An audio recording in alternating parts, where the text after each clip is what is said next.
This is episode 35. In the previous episode, we had covered till verse 19 of chapter 6, and today we will move ahead. Chapter 6 is Dhyana Yoga and is also known as Adhyatma Yoga or Atma Sanyam Yoga. Dhyan is concentration or meditation, Atma Sanyam is self-control, and Adhyatma is understanding of the self.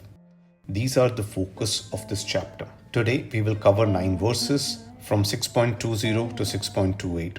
Let's first go through the little translations and then we will talk about some interesting facts. First, I will cover 4 verses together, that is 20 to 23. Yatra uparmate chittam niruddham yoga seveya yatra cha ev atmana atmanam pashyan atmani tushyati sukham atyantikam yat tat buddhi grahyam atindriyam vetti yatra na cha ev ayam sthit chalati tatvata yam labdhva cha aparam labham manyate na adhikam tatah yasmin sthito na dukhen gurunapi vichalyate tam vidyat dukh sanyog viyogam yog sangitam sa nishchain yoktavyo yogo anirvirna chetsa. God says that the state of eternal peace is achieved by focusing on yoga, and in that state the self perceives the soul and is content or satisfied with the soul.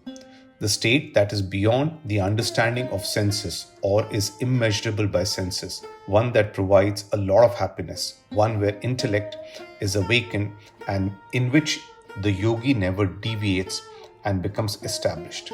This state once achieved, the yogi realizes that there is nothing beyond it, and after residing in that state, the yogi is immune to the mightiest of grief, is the state of yoga. This state doesn't have any pain, and hence to achieve this state, yoga should be done with determination and with a consciousness which is not despondent, that is, with an undespondent mind or undespondent consciousness. This refers to a state in which your mind is not filled with sorrow. Instead, it has conviction and determination. So these are verses 20 to 23. Then verse 24 is Sankalp Prabhavan Kaman Tyaktva Sarvan Asheshata Mansa Ev Indriya Gramam Viniyamya Samantata. God is saying that by completely renouncing or relinquishing all desires and attachments without anything remaining that arises from thoughts, one should restrain the senses from all sides of the mind. Then verse 25 is Shanah Shanah Uparme Buddhaya Dhriti Grihitaya Atma Sanstham Manah Kritva Na Kinchit Api Chintayet. One whose intellect is firmly and steadily controlled, whose mind is attached to his or her soul, slowly and steadily attains a state of tranquility or peace.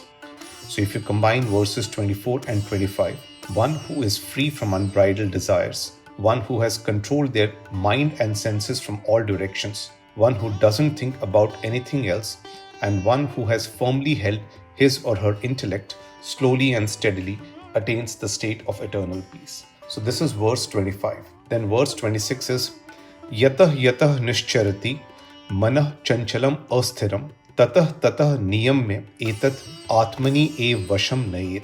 God says once you reach the stage, then whenever and wherever the mind, which is restless and unsteady, wanders, the yogi brings it back by controlling it. That is verse 26.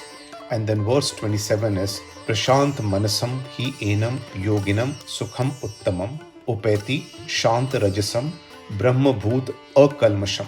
God says the yogi whose mind is calm, whose passions are subdued or controlled, who is without sin, and who sees everything in connection with God, attains bliss, happiness, and eternal peace. So that is verse 27, and then verse 28 is Yunjanevam Sadatmanam Yogi Vigat Kalmasha Sukhen Brahm Sansparsham Atyantam Sukham Ashnute. God says the yogi who is without sin, who is focused on his self, and who is in yoga merges with the spirit or God and achieves bliss and eternal happiness. That is verse 28, and these were the literal translations. If you see, the verses we covered today are an elaboration of the peaceful state, eternal bliss, and eternal peace that we often talk about. So these verses provide different explanations of the supreme state. It also says that if you are in yoga and making continuous efforts, then you will continue to be in that state. The reality is that we have read about this state in many chapters. Chapter 2 also extensively covers the mention of the state wherein God describes the one who is of steadfast intelligence, Sthit Pragya. The same is described there as well,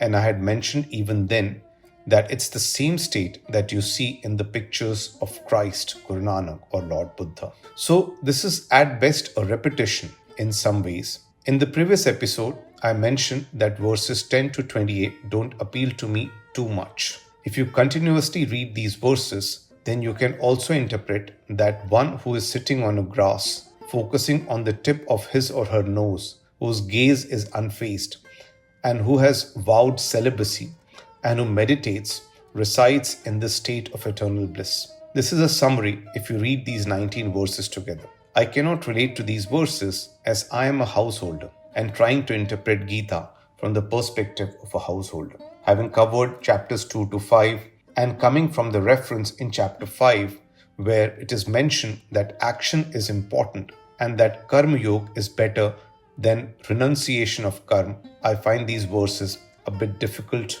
to understand. At best, I will say that these verses can be those for a yogi who wants to meditate and who has chosen the path of a renunciate yogi. God says that there are three paths of knowledge, action, and meditation. So whoever has chosen the path of meditation, these verses could be for them. But I am not sure if these verses are relevant for someone who is in the path of action or karma yoga and attains knowledge and meditation through action. Thank you.